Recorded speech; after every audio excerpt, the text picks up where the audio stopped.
Pues yo voy a invitarlos en esta mañana, si me acompañan, a la tercera carta del apóstol Juan. Y vamos a leer a partir del versículo 1, una carta muy breve.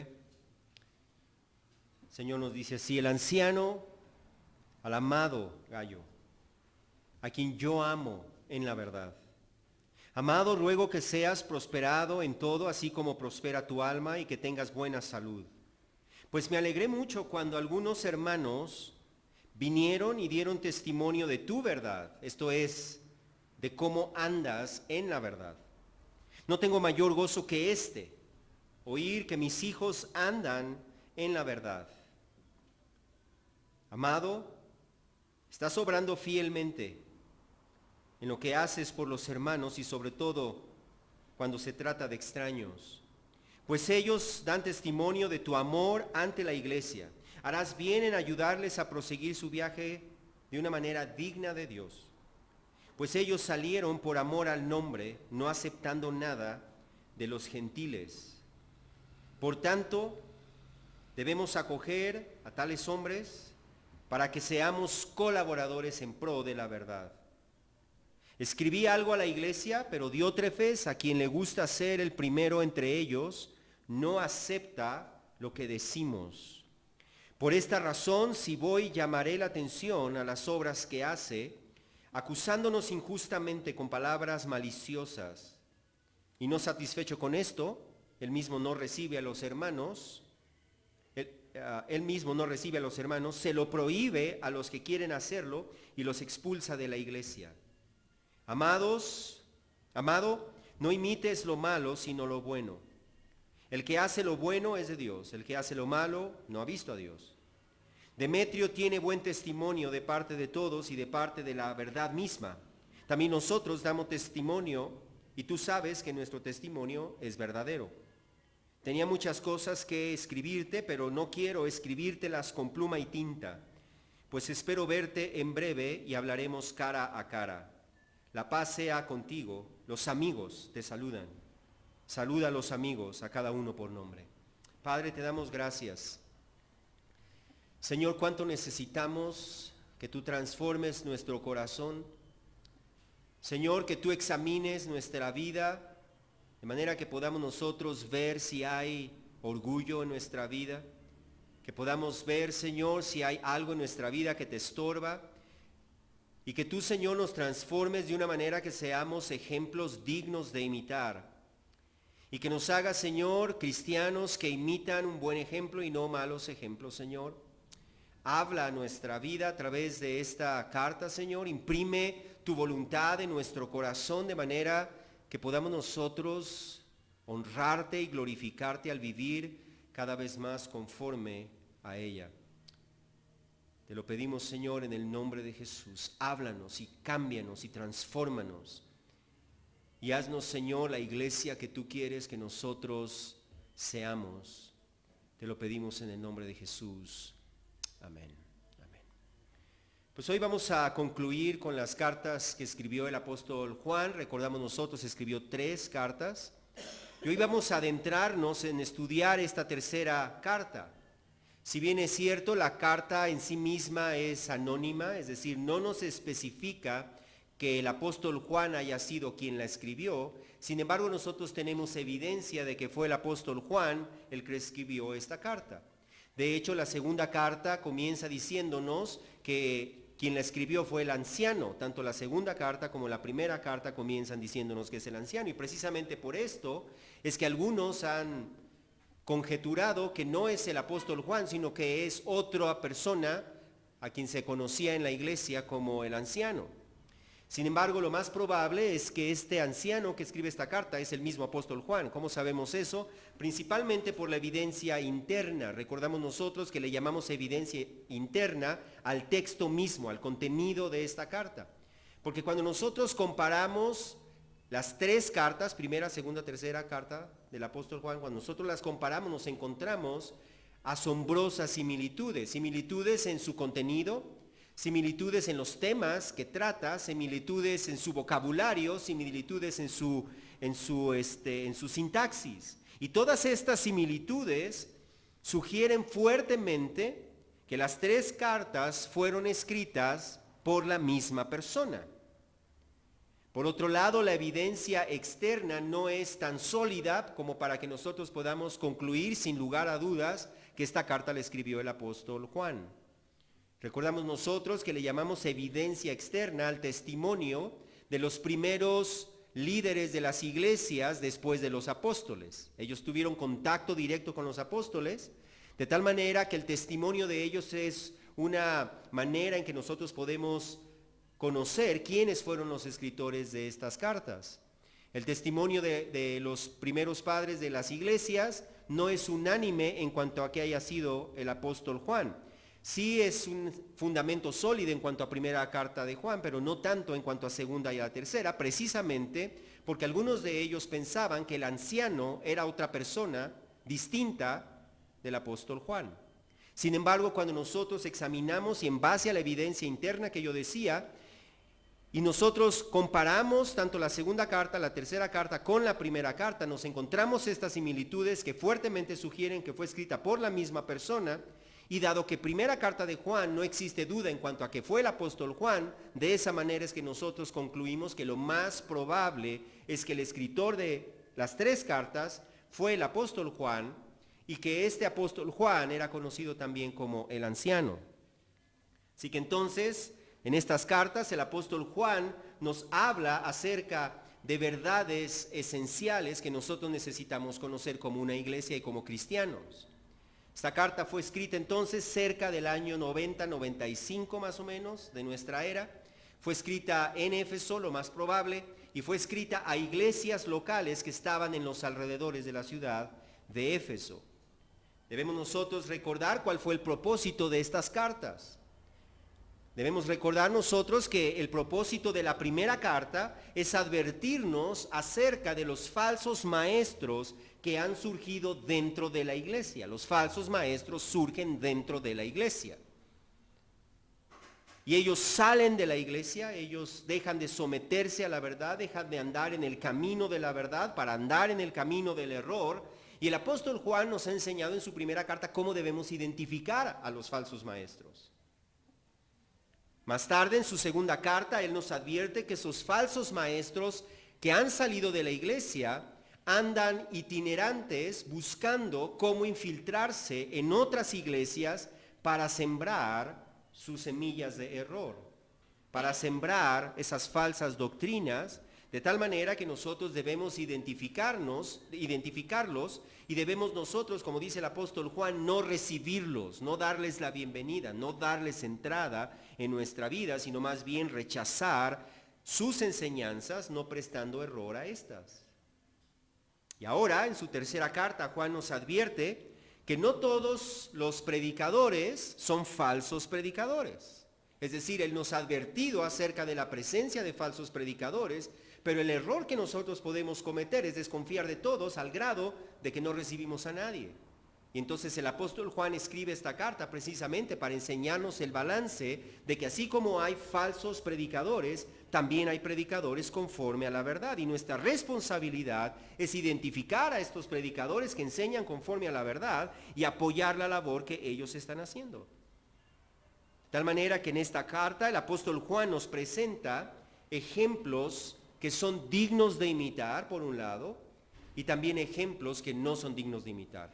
Personas a quienes nosotros debemos imitar su ejemplo y personas a quienes nosotros no debemos imitar. Y comenzamos nosotros allí con el buen ejemplo de Gayo. Él nos presenta el ejemplo de Gayo, él nos presenta el ejemplo de Diótrefes, que es un mal ejemplo, alguien que no debemos imitar, y nos presenta el ejemplo de Demetrio. Comenzamos nosotros entonces allí en versículo 1, en donde vemos el buen ejemplo de Gayo. Vemos nosotros en versículo 1 cómo el apóstol comienza presentándose a sí mismo como el anciano. El anciano. Ya hemos visto nosotros que este título, el anciano, no tiene que ver tanto con su edad, aunque ya era anciano en verdad, sino tiene que ver con su liderazgo en la iglesia. Recordemos nosotros que a los ancianos en la iglesia, a los pastores en la iglesia, bíblicamente se les llama ancianos.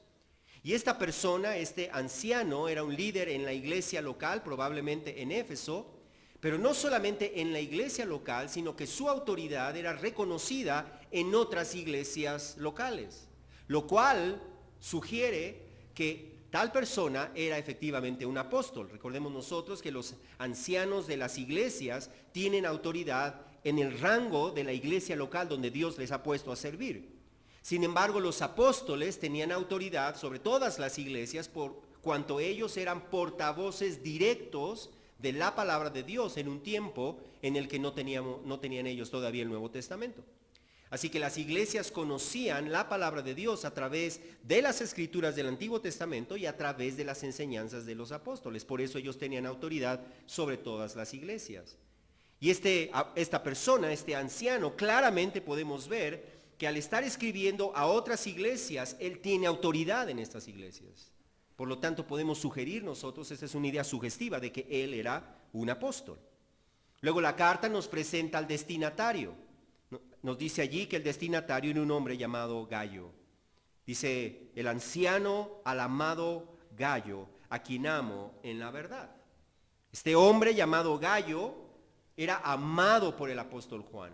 Era amado en la verdad. Ahora bien, no sabemos a ciencia cierta quién era este hombre llamado Gayo, puesto que en ese entonces, en el Imperio Grecorromano, el nombre de Gayo era muy común. Simplemente en el Nuevo Testamento nosotros encontramos el nombre de Gayo mencionado 4 veces en diferentes partes del Nuevo Testamento, porque era un nombre muy común.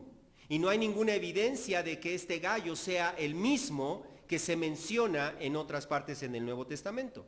Así que no sabemos con certeza quién era. Lo que sí sabemos es que este hombre era un creyente genuino. Hay quienes han sugerido que Gayo era un líder, era un pastor en la iglesia local a la cual Juan está escribiendo esta carta. Pero no lo sabemos con certeza. Lo único que sí sabemos, decía yo, es que es un cristiano genuino, que no solamente era fiel a la sana doctrina, no solamente estaba fundamentado en la doctrina apostólica, sino que vivía conforme a ella, como el mismo escritor nos deja claro en el siguiente versículo. Observa cómo dice allí, bueno, ahí mismo dice el anciano al amado Gayo, a quien yo amo en la verdad. Notemos nosotros cómo el apóstol Juan, asumiendo que es el apóstol Juan quien escribió esta carta, como el apóstol Juan señala allí enseguida que él amaba a Gayo en la verdad, en la verdad. Esa expresión en la verdad pudiera significar que Juan amaba a Gayo sinceramente, de verdad. Pero lo más probable es que más bien se está refiriendo a que amaba a Gayo en la verdad, hablando del contenido de la sana doctrina, puesto que el apóstol Juan, el tema de la verdad, ha sido un tema en donde el apóstol Juan ha hecho énfasis en su primera carta, en su segunda carta y en esta tercera carta también. Simplemente basta con que nosotros veamos en esta carta tan breve, el apóstol Juan menciona la palabra verdad en 6 ocasiones. La verdad es el fundamento entonces que une a los verdaderos cristianos. No hay unidad cristiana si no somos cristianos. Y no somos cristianos si nosotros no estamos fundados en la verdad. Y la verdad no es algo subjetivo, la verdad es algo objetivo. Es decir, no significa que una iglesia tiene parte de verdad, otra iglesia tiene otra verdad, otra iglesia tiene otra verdad y cada iglesia tiene su verdad. No, no es así. Existe una sola verdad. Y esta verdad es la que Dios mismo nos ha revelado en las Escrituras.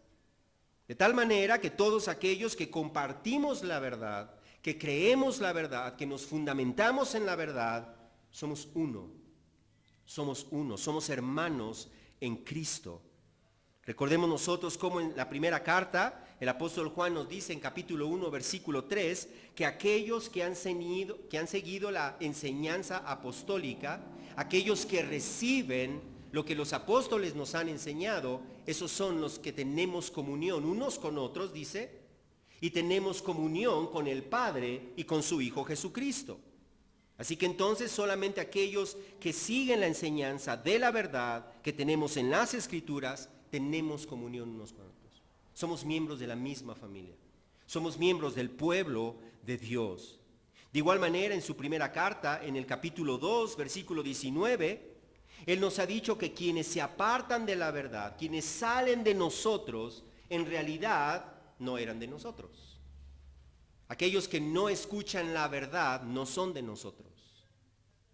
Y de igual manera, en su segunda carta, en el capítulo 1, versículo 9, Él nos ha dicho que todos aquellos que se desvían y no permanecen en la enseñanza de Cristo no tienen a Dios. No tienen a Dios. En cambio, dice ahí en versículo 9 de su segunda carta, el que permanece en la enseñanza tiene tanto al Padre como al Hijo. Así que la verdad, la sana doctrina es el vínculo que une a los verdaderos cristianos y es lo que define a las iglesias que auténticamente son cristianas.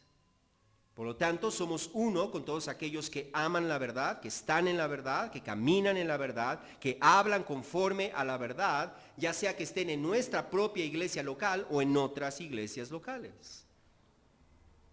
Y nosotros debemos amar a aquellas personas que caminan en la verdad. Debemos recordar que el amor cristiano ha sido otro de los temas que el apóstol Juan ha enfatizado en su primera carta, en su segunda carta y ahora en la tercera carta no es una excepción, puesto que nosotros vemos cómo él llama el amado a este Gallo en 4 ocasiones en esta carta. Por lo tanto, Gallo era amado para Juan. Juan le dice a este hombre que él le amaba en la verdad. Y puesto que le amaba en la verdad, fíjate bien, en versículo 2 vuelve a llamarle amado. Y puesto que le amaba en la verdad, él oraba a Dios por él. Fíjate cómo dice ahí enseguida, a la manera de un saludo, pero algo que era real para el apóstol Juan, dice ruego. ¿A quién rogaba? Obviamente a Dios. Ruego que seas prosperado en todo, así como prospera tu alma, y que tengas buena salud. Puesto que Gallo era amado para Juan, oraba por él, rogaba a Dios por él. Y es lo mismo que nosotros debemos hacer. Y él rogaba por Gallo, puesto que le amaba en la verdad, que él fuera prosperado en todas las cosas, que él tuviera salud, que su alma fuera prosperada. Y lo mismo debemos hacer nosotros. Nosotros debemos ser personas que oran por sus hermanos. Yo te pregunto, si tú eres una persona, si tú eres un creyente que diariamente, aparte de orar por tus propias necesidades, por las de tu familia, eres una persona que ora por las necesidades de otros hermanos. Y no solamente por sus necesidades materiales, sino también por sus necesidades espirituales también. Muchas veces nosotros oramos por nosotros, por nuestra familia, y nuestras oraciones se centran exclusivamente en nuestras necesidades materiales, en nuestro trabajo, nuestra salud. Pero déjame decirte una cosa, más importante que eso es nuestra salud espiritual, nuestra vida espiritual. Y debemos nosotros aprender a orar por nuestros hermanos en Cristo, por nuestros familiares, por nuestros pastores en la iglesia, por su bienestar, no solamente material, no solamente físico, emocional, sino también espiritual. El apóstol Juan nos enseña eso en su carta a los Efesios. El apóstol Juan oraba por los cristianos. Si hay alguien que oraba por los cristianos es el apóstol Pablo, El apóstol Pablo en la carta a los Efesios. Y fíjate bien cuál era su oración en capítulo 1, versículo 18. Mi oración, dice Pablo, es que los ojos de su corazón sean iluminados. Que los ojos de su corazón sean iluminados, para que sepan cuál es la esperanza de su llamamiento, cuáles son las riquezas de la gloria de su herencia en los santos y cuál es la extraordinaria grandeza de su poder para con nosotros, los que creemos, conforme a la eficacia de la fuerza de su poder. Así que entonces él oraba por eso, no solamente eso, fíjate en versículo 15, por esta razón también yo, habiendo oído de la fe en el Señor Jesús que hay entre ustedes, y de su amor por todos los santos, no ceso de dar gracias por ustedes, haciendo mención de ustedes en mis oraciones, pidiendo que el Dios de nuestro Señor Jesucristo, el Padre de gloria, les dé espíritu de sabiduría y de revelación en un mejor conocimiento de Él. Esa era su oración. Y lo mismo debemos hacer nosotros. Estoy en Efesios capítulo 1, versículo 15, y realmente podemos leer a partir del versículo 15 hasta el versículo 19. Esa era la oración de Pablo por sus hermanos en Cristo. Y lo mismo debemos hacer nosotros. Lo mismo debemos hacer nosotros. Orar por nosotros, por nuestra familia, por nuestros hermanos en Cristo, por el liderazgo de nuestra iglesia. Que Dios abra los ojos de nuestro entendimiento. Que Dios ilumine nuestro corazón de manera que podamos comprender todos los beneficios que nosotros tenemos en Cristo y podamos caminar conforme a su voluntad. Este hombre, Gayo, era un hombre que andaba en la verdad, era un hombre amado por el apóstol Juan, y la razón por la que era amado por el apóstol Juan y él oraba continuamente por el apóstol Juan es por el gozo profundo que él sentía de saber que Gayo andaba en la verdad. Fíjate bien en versículo 3, pues me alegré mucho cuando algunos hermanos vinieron y dieron testimonio de tu verdad. Esto es, de cómo andas en la verdad.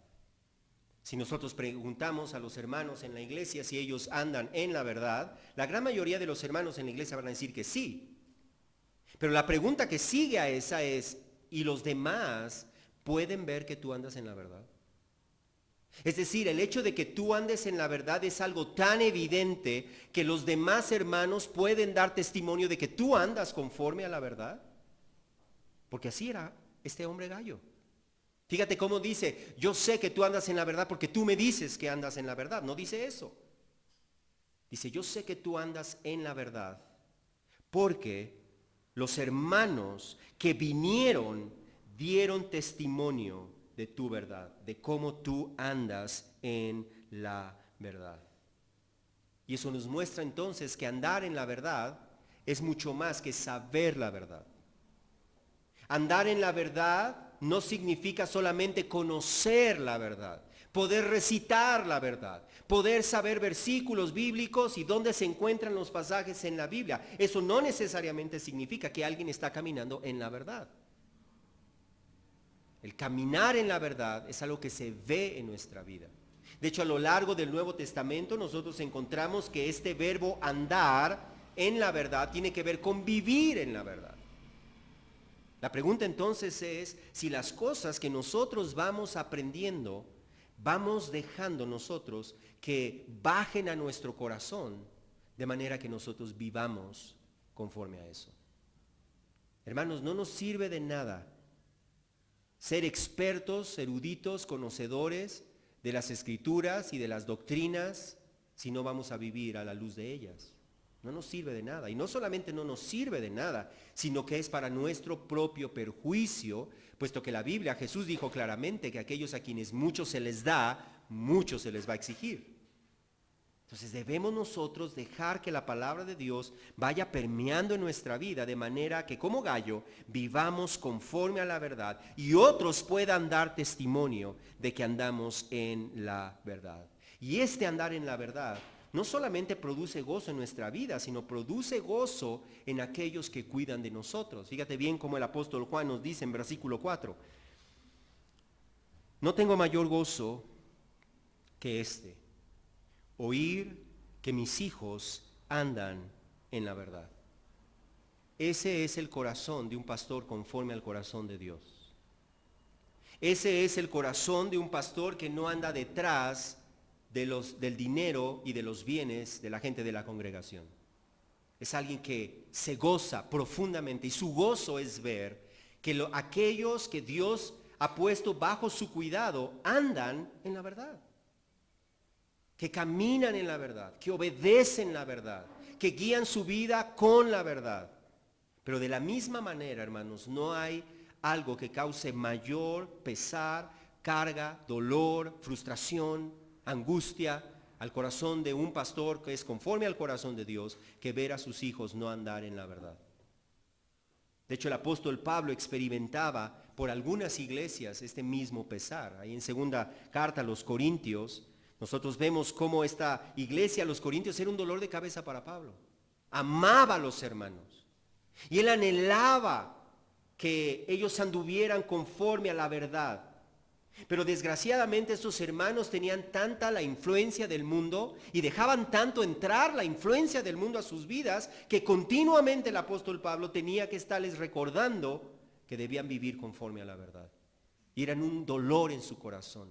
Fíjate bien allí como en la segunda carta él escribe, allí en versículo 20, porque temo, 12:20, temo que quizá cuando yo vaya, halle que no son lo que yo deseo, y yo sea hallado por ustedes que no soy lo que desean, que quizá haya pleitos, celos, enojos, rivalidades, difamaciones, chismes, arrogancia, desórdenes.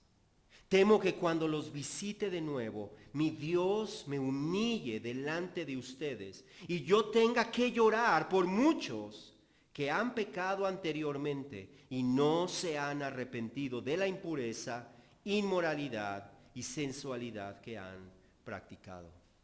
¿Puedes ver el sentir del apóstol Pablo? Ese sentir de dolor, de angustia, de preocupación, de ver a estos hermanos andando desordenadamente, en chismes, en pleitos, en rivalidades, en egoísmo, en sensualidad, en impureza, en tantas otras cosas. Y dice, cuando yo los encuentre, temo que voy a tener que llorar al ver la condición en la que algunos de ustedes se encuentran. Ese es el sentir de una persona que ama a la iglesia. Pero cuando los amados andan conforme a la verdad, como el apóstol Juan dice en el versículo 4, ellos se llenan de gozo y no tienen mayor gozo que este. Que sus hijos anden en la verdad. ¿Y cómo sabemos que andamos en la verdad? ¿Cómo sabe el apóstol Juan que Gayo anda en la verdad? ¿Cuál es el testimonio que él escuchó acerca de Gayo para él saber que Gayo andaba en la verdad? Fíjate bien, versículo 5 nos dice, amado, nuevamente, vuelve a mostrarle este afecto.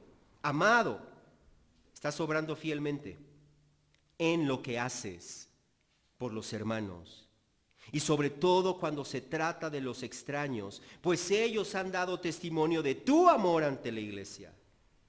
Y harás bien en ayudarles a proseguir su viaje de una manera digna de Dios.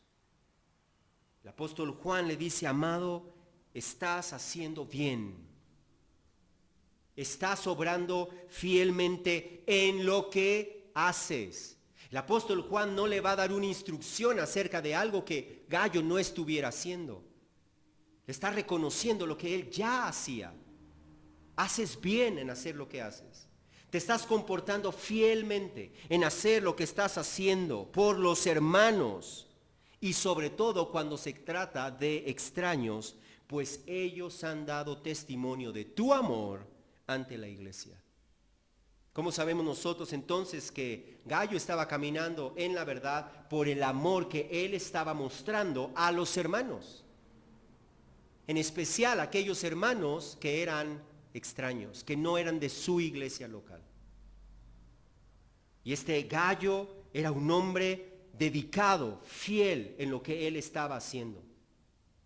Desgraciadamente hoy en día, en muchas iglesias cristianas, hay cristianos que son, como decimos luego, como llamarada de petate. ¿Qué son los hermanos como llamarada de petate? Se prenden y así como se prenden, de la misma manera se apagan rápido. Es decir, comienzan fielmente congregándose, leyendo la palabra, sirviendo en la iglesia y de repente eso se acabó. De repente empiezan a perder el ánimo, de repente empiezan a apagarse, de repente empiezan a faltar, de repente empiezan a ser inconstantes en su vida espiritual. Gayo no era así. Y no es la voluntad de Dios que ninguno de sus hijos seamos así. Muy por el contrario, la voluntad de Dios es que nosotros imitemos a personas como Gayo, que él estaba sirviendo a sus hermanos y se mantenía sirviendo a sus hermanos y portándose fielmente, mostrando el amor cristiano en las necesidades particulares que ellos estaban pasando. ¿Cuál era la necesidad particular que ellos estaban pasando? En ese tiempo, el apóstol Juan estaba enviando diferentes hermanos como misioneros a diferentes iglesias, a diferentes lugares, a llevar la palabra. Y estos hermanos dependían de las iglesias cristianas para que los recibieran, que les mostraran hospitalidad y que les ayudaran a continuar su viaje para llevar a cabo la obra que Dios les había llamado. Y tenemos nosotros aquí a este hombre, Gallo, que fielmente hacía precisamente eso. Él recibía a los hermanos, aun cuando no los conocía. Nos dice allí que eran extraños para él, pero los recibía en su casa. Y les mostraba hospitalidad, y les daba sustento. Y les dice el apóstol allí, haces bien en eso, pues ellos dan testimonio de tu amor y harás bien en ayudarlos a proseguir su viaje. Ese ayudarlos a proseguir su viaje está hablando de la ayuda económica para que ellos pudieran hacer la labor que ellos estaban haciendo. Haces bien en ayudarles. Fíjate cómo Juan dice que eso es correcto, es hacer bien, es hacer bien, es hacer lo correcto, es hacer lo que agrada a Dios. Puesto que Jesús mismo instruyó que aquellos que anuncian el Evangelio vivan del Evangelio. Y él mismo instruyó que que el obrero es digno de su salario. Así que entonces es nuestra responsabilidad como cristianos, como una iglesia cristiana, compartir de los bienes que Dios nos ha dado con aquellos que se dedican a predicar la palabra y que llevan la palabra a otros lugares. Tarde o temprano, cada iglesia local debe tener personas que van a otros lugares a predicar la palabra. ¿Cómo van a ir si la iglesia no los envía?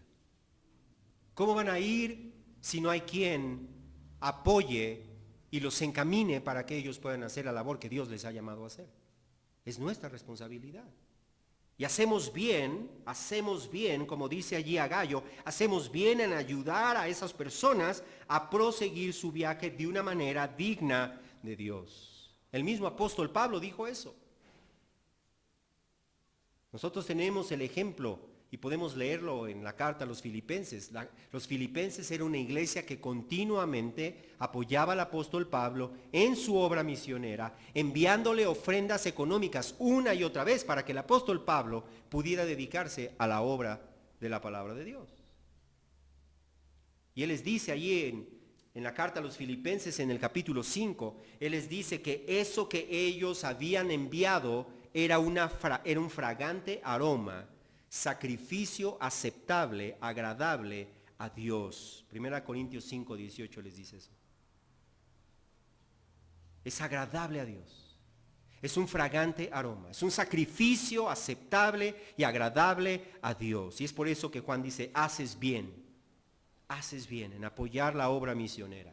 Haces bien en apoyar a aquellos que se dedican a predicar fielmente la palabra y que llevan la palabra a otros lugares. Y es importante que nosotros aprendamos a mostrarles hospitalidad. Sobre todo cuando se trata de misioneros, esos misioneros dejaron su familia. Esos misioneros dejaron sus amigos. Esos misioneros dejaron su comodidad. Esos misioneros dejaron a las personas que les conocían para ir a otro lugar. Y nosotros debemos mostrarles hospitalidad. Hospitalidad no solamente se refiere a que los recibes en tu casa como para quedarse a vivir allí, está hablando de cuál es la actitud que tú tienes hacia ellos, de recibirlos, de incluirlos en tu familia, de hacerlos parte de tu familia, puesto que ellos han dejado su familia y a donde van no tienen familia. ¿Y qué hacemos nosotros? Debemos nosotros acogerlos, debemos nosotros recibirlos, debemos nosotros mostrarles que son parte de nuestra familia, de tal manera que ellos puedan cumplir con su labor de una manera digna de Dios.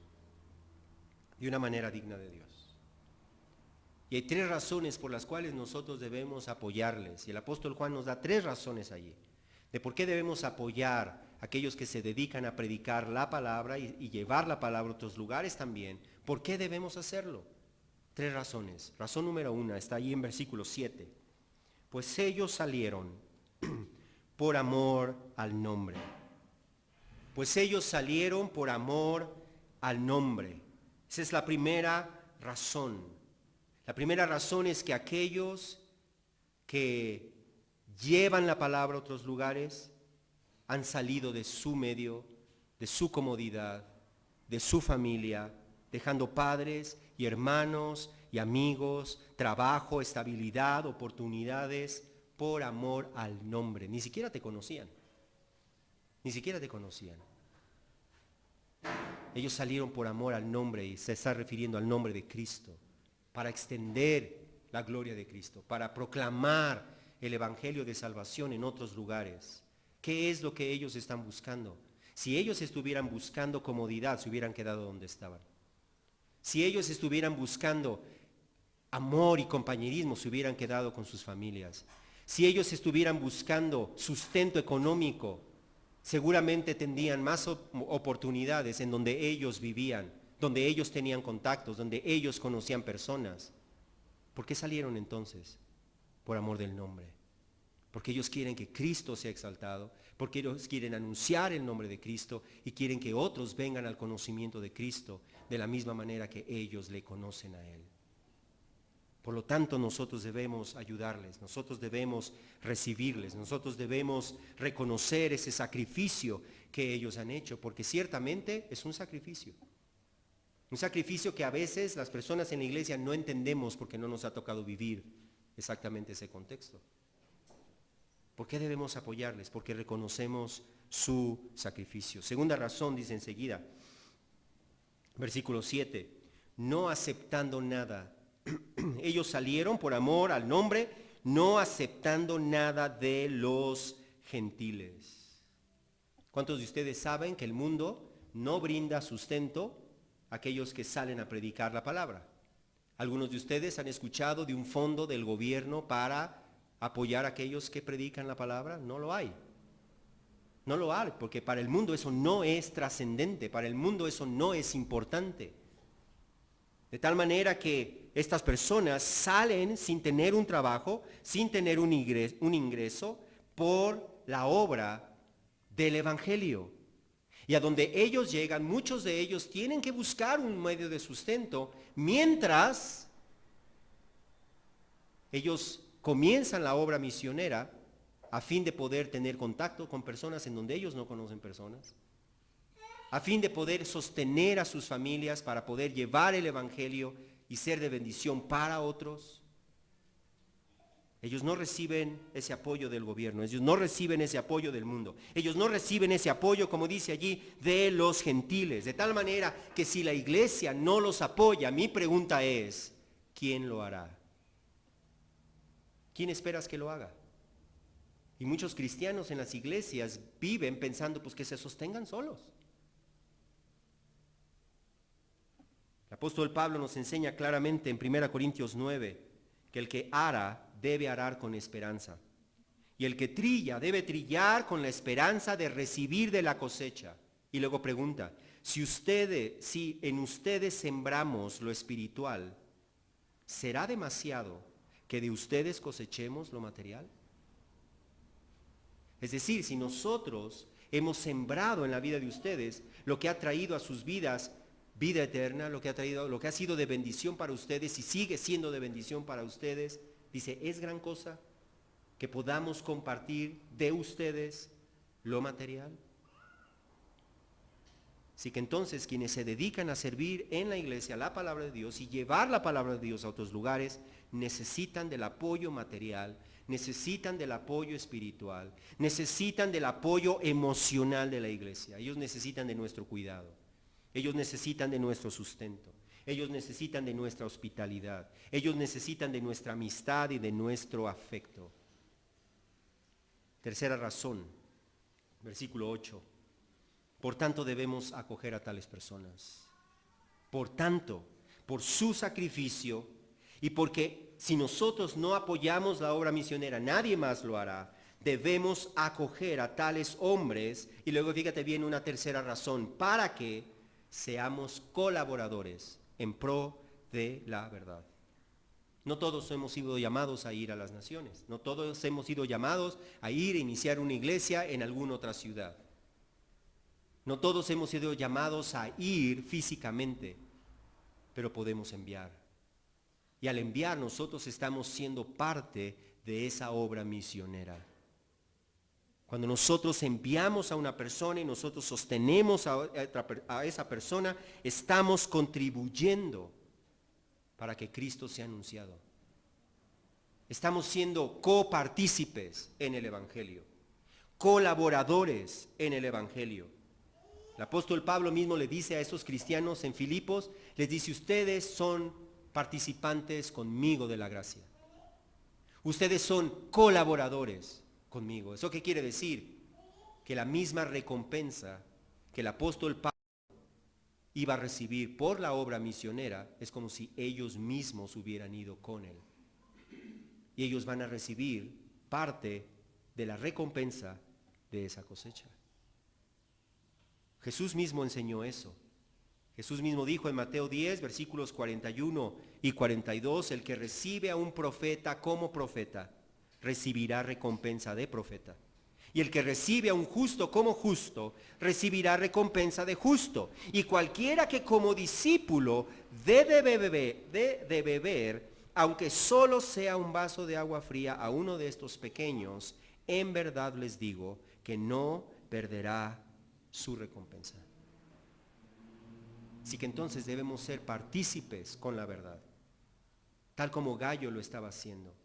Él recibió a estos hermanos, él recibió a estos misioneros, aun cuando no los conocía, aun cuando no eran miembros de su iglesia, les mostró hospitalidad, les mostró su afecto, les mostró su cariño.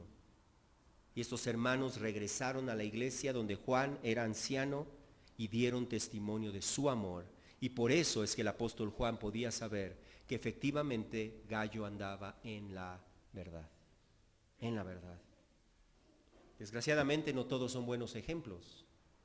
Y desgraciadamente muchas veces quienes deben de ser buenos ejemplos no son buenos ejemplos. Y entonces el apóstol Juan nos presenta la otra cara de la moneda en versículo 9.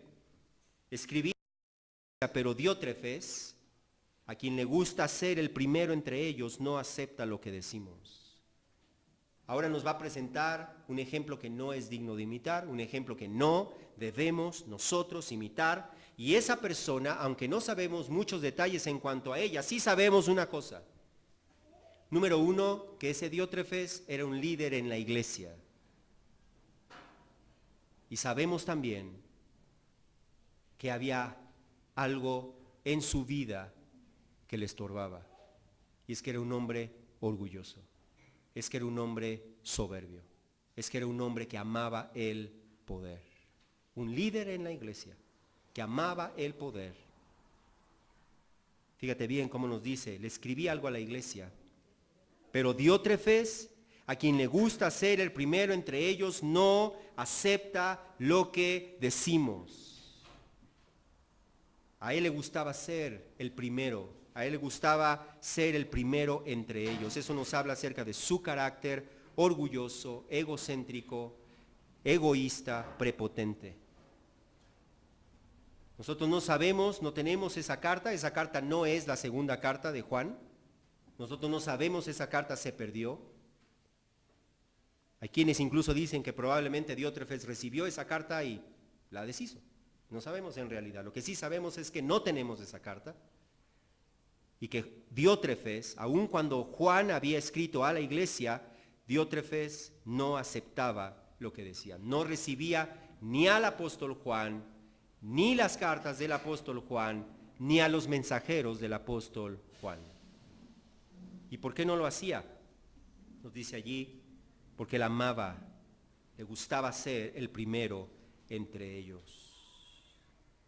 Le gustaba ser el primero entre ellos. Él tenía ansias de poder. Y él veía al apóstol Juan y a los demás ministros cristianos como una amenaza para su autoridad, para su señorío, para su liderazgo. Y a fin de fortalecer su gobierno autocrático, de fortalecer su autoridad absoluta sobre la iglesia, él se dedicó a hablar mal del apóstol Juan y de los mensajeros. Fíjate adelante. Por esta razón, si voy, llamaré la atención a las obras que hace, acusándonos injustamente con palabras maliciosas. Y no satisfecho con eso, dice, él mismo no recibe a los hermanos, se lo prohíbe a los que quieren hacerlo y los expulsa de la iglesia. Veamos nosotros este espíritu sectario de este Demetrio. Él decía, solamente yo, nadie más en esta iglesia, solamente yo. Y solamente me escuchan a mí, ni al apóstol Juan, ni a los que vienen de parte del apóstol Juan. Y a fin de poder él tener esa autoridad absoluta, él tenía que quemar al apóstol Juan. Y a los otros mensajeros, tenía que quemarlos. Y es por eso que se dedicó, como dice allí, a acusarlos injustamente con palabras maliciosas, es decir, a difamarlos, diciendo mentiras sobre ellos, diciendo mentiras sobre su carácter, a fin de desacreditarlos y ganar el apoyo de la iglesia. Y no contento con eso, si había hermanos en la iglesia que querían recibir a esos hermanos, se los prohibía. Y si alguno decía, bueno, es que yo quiero recibir a esos hermanos, pues te vas de la iglesia.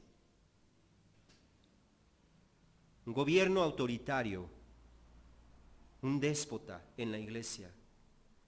Ahora bien, es diferente si el apóstol Juan y aquellos que eran enviados por el apóstol Juan estuvieran enseñando el error. Por eso se escribió la segunda carta. Es decir, no quiere decir que vamos a darle la bienvenida a quien sea que diga que es un cristiano y que es un ministro cristiano y vamos a abrirnos a las falsas enseñanzas. No, para eso está escrita segunda carta de Juan.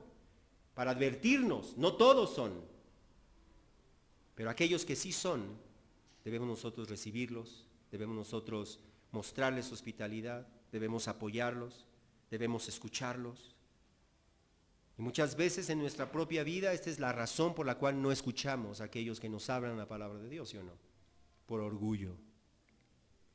¿Quién se cree para decirme mis cosas? ¿Quién se cree para mostrarme mis errores? No debemos imitar el ejemplo de él. Y es por eso que Juan dice, ¿saben qué? Si yo voy a llamarle la atención a Diótrefes, porque está obrando mal. Está obrando mal.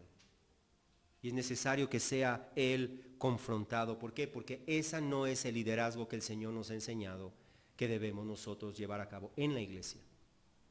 Es más, el apóstol Pedro claramente escribe en su primera carta, en el capítulo 5, escribiéndole a los ancianos de las iglesias, él les dice lo siguiente, en primera carta de Pedro, capítulo 5, versículos 2 y 3, dice, pastoreen el rebaño de Dios. El rebaño es de Dios, no es del pastor. Ninguna iglesia es del pastor, no le pertenece al pastor. Él solamente es un siervo, él solamente es un cuidador, él solamente es un servidor, es un mesero que lleva la palabra de Dios. Sirvan a la iglesia de Dios, dice aquí, al rebaño de Dios, velando por él, no por obligación, sino voluntariamente, como quiere Dios. No por la avaricia del dinero, sino con sincero deseo. Tampoco como teniendo señorío sobre los que les han sido confiados, sino demostrando ser ejemplo del rebaño. Pues Diótrefes no era así. Diótrefes era un mal ejemplo y Juan le advierte, no sigas ese ejemplo. No sigas ese ejemplo. Finalmente ese es el llamado. Fíjate bien, versículo 11, amado. No imites lo malo.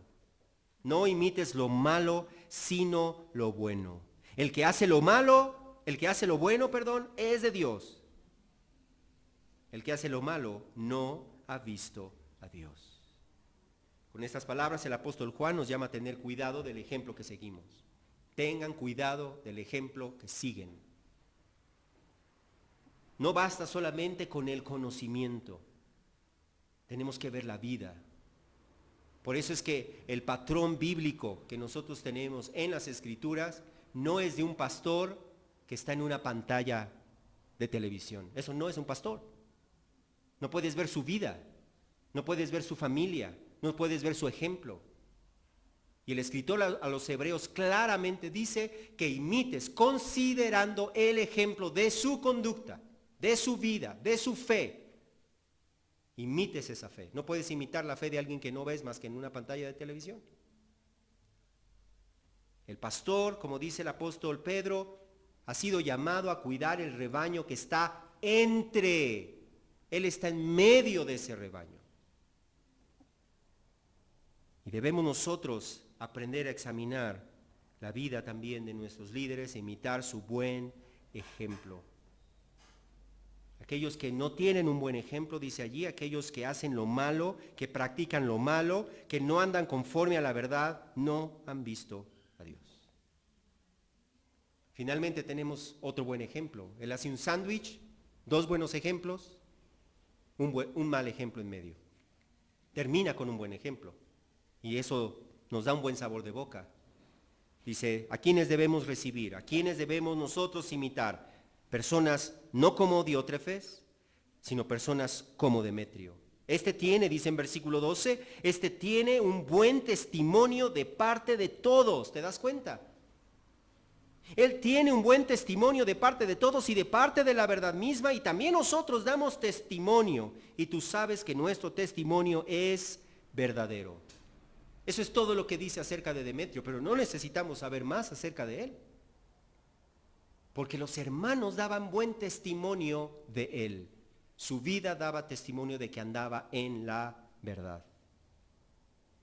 Su vida daba testimonio. Y no solamente su vida, los hermanos daban testimonio de que andaba en la verdad. Y su liderazgo daba testimonio de que andaba en la verdad. Y no es casualidad entonces que este Demetrio había sido enviado por la iglesia donde el apóstol Juan era anciano, como un siervo de Dios, como un misionero. Y por eso le dice, recibe a personas que son como Demetrio. Que no solamente su vida da testimonio, otros, todos dan testimonio a su alrededor, y nosotros mismos damos testimonio de que Él es verdadero, de que Él anda conforme a la verdad. Si entonces, hermanos, concluye el apóstol Juan, tenía muchas cosas que escribirte, pero no quiero escribírtelas con pluma y tinta, pues espero verte en breve y hablaremos cara a cara. La paz sea contigo, los amigos te saludan, saluda a los amigos, a cada uno por su nombre. El Señor nos ha dado ejemplos a imitar. Personas como Demetrio, personas como Gallo, personas como Epafrodito, personas como Timoteo, dignas de ser imitadas. Y aquellos que viven conforme a esta regla van a vivir en paz. En paz. La paz que solamente Dios puede dar. Y Juan concluye con este mismo tono de compañerismo y de amistad que debe haber entre los hermanos, diciendo, los amigos te saludan. ¿Quiénes son esos amigos? Son los hermanos en la iglesia. Son nuestros hermanos en la iglesia. Y le dice, saluda a los amigos, cada uno por su nombre. Dios nos ha llamado a ser hermanos y Dios nos ha llamado a ser amigos. Y debemos aprender a ser amigos. Vivimos en una cultura y vivimos en un tiempo tan centrado en nosotros mismos, tan egoísta, tan individualista, que nos cuesta trabajo mostrarnos amigos. Nos cuesta trabajo abrirnos con otros. Y nos cuesta trabajo recibir a otros. ¿Por qué? Porque estamos tan centrados en nosotros mismos que nos cuesta trabajo hacer eso. Nos cuesta trabajo mostrar esa amistad íntima. Y es una desgracia, hermanos, cuando los mejores amigos de un cristiano son personas que ni siquiera son cristianas. Eso no debe de ser. Nuestros mejores amigos deben ser personas de nuestra iglesia, deben ser personas aún de otras iglesias que aman a Cristo, porque solamente ellos te van a decir lo que Dios dice, porque solamente ellos te van a marcar lo que está equivocado en tu vida y te van a decir qué es lo que Dios dice que debes hacer. Pero la amistad no surge de la noche a la mañana. Y la amistad no surge simplemente porque tenemos a Cristo en nuestro corazón y el Espíritu Santo está en nuestro corazón. La Biblia nos llama que si hemos de tener amigos debemos mostrarnos amistosos. Debemos abrirnos, debemos dedicar tiempo. ¿Sí? No puede haber amigos sin tiempo. No puede haber amigos si no nos abrimos. No puede haber amigos si no compartimos cosas en común. Así que entonces, hermanos, dejemos nosotros, número 1, que la verdad de Dios fluya en nuestras vidas, cambie nuestras vidas, de manera que nuestra manera de pensar, de vivir, de hablar, sea conforme a lo que Dios dice. Y número 2, dejemos que el amor que Dios ha derramado en nuestros corazones por medio del Espíritu Santo fluya de una manera en que podamos aprender a ser amigos confiables entre nosotros, porque ese es otro rollo. Amigos confiables entre nosotros. Hay ocasiones también que es una desgracia que tratamos de buscar esas amistades de personas en la iglesia y esas personas en la iglesia no eran confiables. Y al rato andamos en boca de quién sabe quién. ¿Sí? Eso no debe ser. Que el Señor nos ayude entonces a ser cristianos dignos de imitar y que sepamos también nosotros aprender de otros e imitar el buen ejemplo de personas como Gallo y de personas como Demetrio.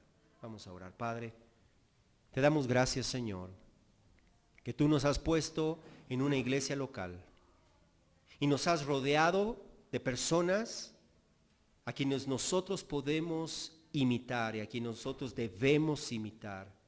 Y eso nos enseña también a nosotros, Señor, la humildad para reconocer que no lo somos todo, que no lo sabemos todo, que no somos lo que debiéramos ser todavía y que hay cosas que nosotros podemos aprender de otras personas. Señor, ayúdanos a ser humildes para aprender de otros. Líbranos de un espíritu sectario y un espíritu orgulloso y un espíritu vanaglorioso como el de Diótrefes. Ayúdanos, Señor, a recibirnos unos a otros, aún a los extraños, aún a los nuevos, como era Gallo, Señor, en la iglesia. Ayúdanos a amarnos unos a otros como el apóstol Juan, que amaba a Gallo y amaba a aquellos que andan en la verdad. Ayúdanos, Dios. Cambia nuestro egoísmo. Cambia nuestro individualismo egoísta, egocéntrico, nuestra soberbia. Y ayúdanos también, Señor, a ser ejemplo para otros, porque tú nos has puesto en la iglesia no solamente para imitar el ejemplo de otros, sino también para ser un buen ejemplo para otros hermanos. Ayúdanos a ser hermanos que oran unos por otros. Te lo pedimos, Señor, en el nombre de Jesús.